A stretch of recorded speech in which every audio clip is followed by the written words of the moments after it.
Hey everybody, Gil here at Sailing Vessel Dream Chaser, and in last week's episode we went ahead and prepared that new mizzen step. It's what's going to go down on the new coach house roof, and ultimately it's going to be the receiver for the new mizzen mast.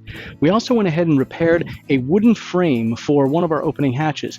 Unfortunately, the wind had caught the wooden hatch and it lifted up and split the wood off. We used thickened epoxy with sawdust for color just to go ahead and do that repair, and showed how to do that. In this week's episode, we're going to go ahead and repair one of the companionway slides that also has a problem with it. Needs a little bit of repair, needs some epoxy filling. I'm just going to show you a little bit about a cool little show we went and saw called Let Me Be Frank. It was all about Frank Sinatra. It was a really cool little tribute. And we also get a little bit more work done on the boat, including repairing an airlock on one of the air conditioner pumps. If you're new to our channel, my wife and I do videos every single week about our lifestyle, living aboard and refitting our classic sailboat. If that's the type of content you think you'd enjoy, do us a favor, go ahead and click on the subscribe button and that little bell icon. That way you'll be notified of any new content. If you think others might enjoy it, please do share it, post it on social media, and give it a thumbs up. Thanks everybody. Let's get to the video. So it looks like they put a tarp over the top of the boat last night, maybe because of where that rail is.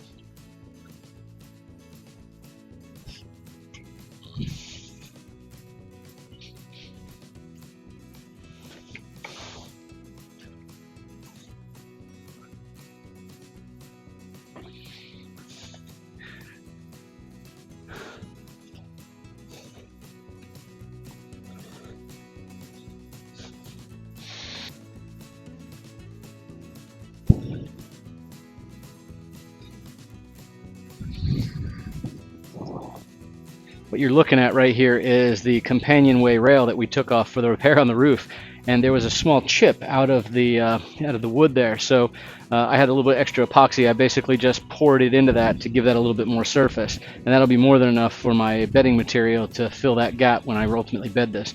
And once that dries, I'll sand this thing all down to teak as well. I'm not really motivated to go sand the toe rails, which I was thinking about doing. You just don't really want to. So I think I'm just going to wait for this epoxy right behind me here to dry on this rail, and then I will sand that down. I might call it a day after that. I'm not sure yet. Now here's what the rail looks like all sanded down, and you can see sanded it fairly well. There's a spot right here where I didn't get all of it off, but that's okay. That's going to be underneath the companionway, and you can see the little notch right up there. That's actually where the water drains through, so it doesn't puddle on that. And then I want to flip this over just so you can see the repair here. Well, there is the repair we made. And again, it's just filled with epoxy. It's on the bottom side. The bedding compound will work great on that. And we have us a good rail right now, and that will ultimately go right over here on this side of the companionway. Once the glass is finished and everything's primed, then I'll bed this down, they'll tape it off, and we'll go ahead and get the whole thing painted. So one of the things I've really been wanting to do is see what my mast is made of, the old wooden one. I grabbed some Forstner bits today. I'm going to go over and drill a hole in the mast. I don't know if it's going to be a box material or solid. I tend to think it's going to be boxed after about 6 feet up. But I'm going to go over there and drill a few holes, and let's see what that thing looks like inside. Either way, I think what I'm going to use this for is the corners of some nice deck boxes. I think it's a neat way to pay a little respect for the parts from the boat, and it should be a nice accessory, look good, and have the teak or dark wood, hardwood matching the rest of the trim on the boat. I might even be able to use some of the wood that I can cut off of this to make the trim that's going to go around the ports over it on the boat here. So I kind of feel like one of these old game shows, you know, let's see what this is made of. So I guess let's do just that. This is as good a spot as any. It's about halfway up. Let's see what she's got.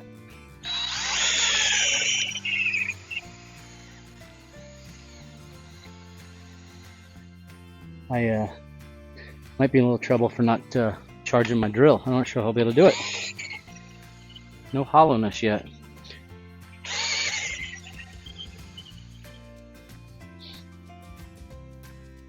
Maybe 1.25 inches.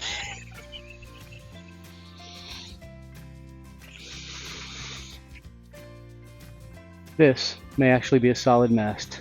I am blown away and shocked at that.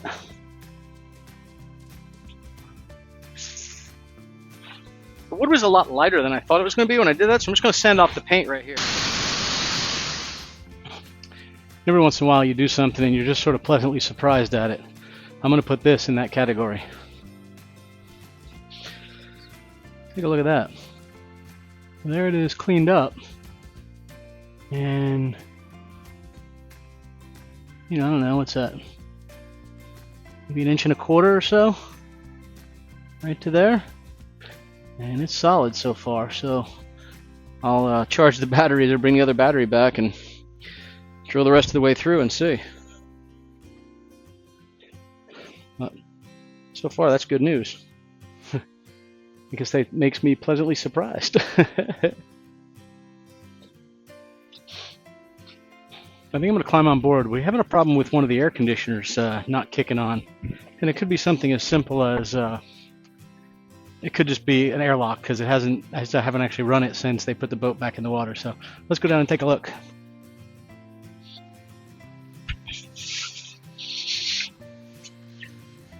I always hate carrying a hose down into the boat, but this will be an easy way to try and get this resolved. Before we get started, we need to come in here and turn off this valve. This right here is the water strainer for the air conditioner. And what I ultimately need to do is remove this line right here, which, as you can see that works its way over here and ultimately goes to the actual pump, which is the orange Marsh pump right there.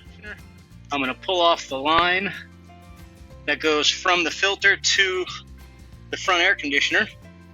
Get a little water in here when I do that, but that's all right. I'm having a heck of a time turning that, so we'll use a pair of vice grips just to twist it a little bit. Here that way. So I'm basically just going to blow water through this. It's going to make a mess a little bit, but what I'm trying to do is remove any airlock that may be in here. Alright, now I'm going to open up the valve here. So when I'm making sure I get the air out of this, before I turn the valve on, I leave the seacock open, let water start flowing in here, and then I start tightening this up with the seacock open. What that does is that allows this high spot right here to let the air bubbles escape out. And once I have that done, it certainly leaves a little bit of water in the bilge. Not a big deal, the bilge pump can run it. And now what I'll do is I'll go over there and turn the air conditioner back on, and it'll kick back up and get rid of any of that air that was in the system. So we'll turn it on. Here's hoping that's all it is. I'm afraid it could be a pump, but we'll try this and see. I did not feel that pump. Usually you can feel it just make a little bit of noise. I didn't even feel it make any noise.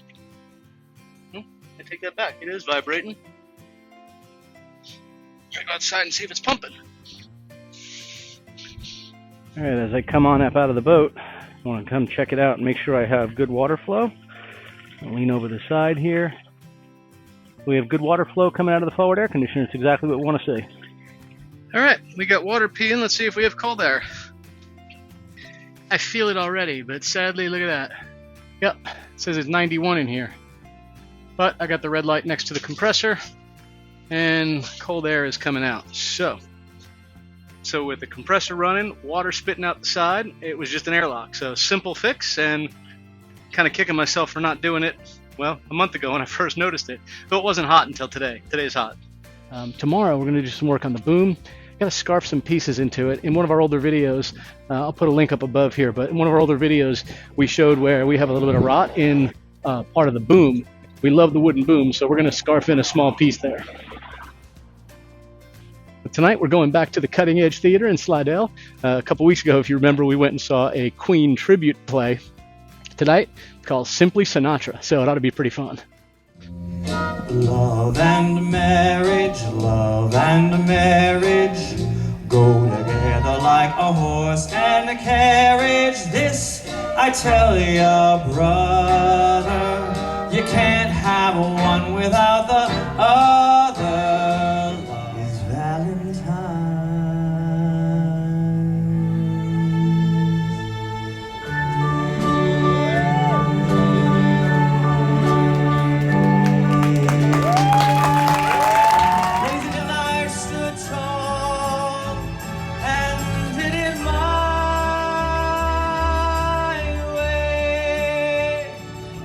Bang, he shot me down. Bang, bang, I hit the ground. Bang, bang, that awful sound. Bang, bang, my baby shot me down. I've been a puppet and a king. I've been up and down and over and out, and I know one thing: each time I find myself flat on my face, I pick myself up and get back in the race. That's life. Oh, I can't deny it. These boots are made for walking, and that's just what they'll do. One of these days, these boots are gonna walk all over you. Somewhere over the rainbow, if I can make it there, I'm gonna make it. Well, it's up to you, New York, New York, New York.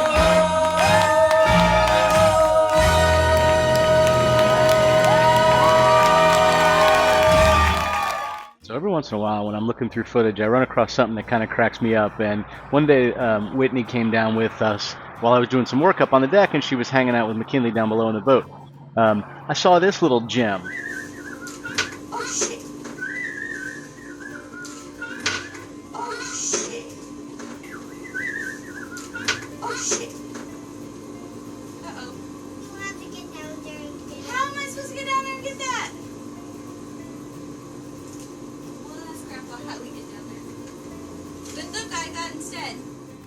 And the funny part of this is what you didn't see at the end of it, which I cut out, was the baby says, we need to go ahead and get that. And she starts showing her a different toy to distract her. And the baby gets up, starts walking toward the stairs. She says, where are you going? She says, I'm going to go tell Grandpa.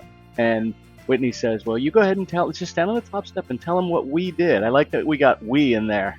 Tell him what we did. I thought it would be kind of interesting to show what the average workday looks like on the boat, sped up in time, just to kind of go through, just how much motion and activity there is on board. We have motion-activated cameras on the boat. That's part of how we get some of the footage for the YouTube channel when we're not there, and even when we are. What's interesting is, you can obviously tell this is in fast motion. This is from about 6 a.m. until about 3:30 in the afternoon or something like that. And you see us go up the stairs, down the stairs, up the stairs, down the stairs. Come get a tool, go back up top. Come put the tool back, come get 3 more.